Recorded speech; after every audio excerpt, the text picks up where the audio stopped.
Թուրքիայի ներսում ամբողջ օրագարկը բեռնավորված է ներքին քաղաքականությամբ։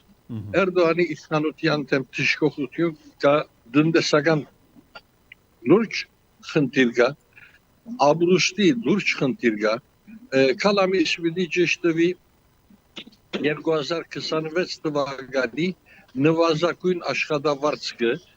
ադոր նախընթացքին ակնկալությունները բարձր են, աշխատող զանգված են, բայց հույսերը այդքան բարձր չեն, սղաճը կշարունակվի, մարդոց քնելու կարողությունը նվազած է, եւ այս բոլորն են օրագարկը առհասարակ զբաղեցնողը։ Միշտ բոլոր նյութերը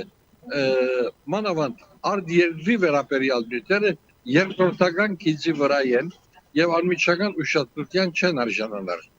Անշուշտ որ այստեղ բացառություն մներ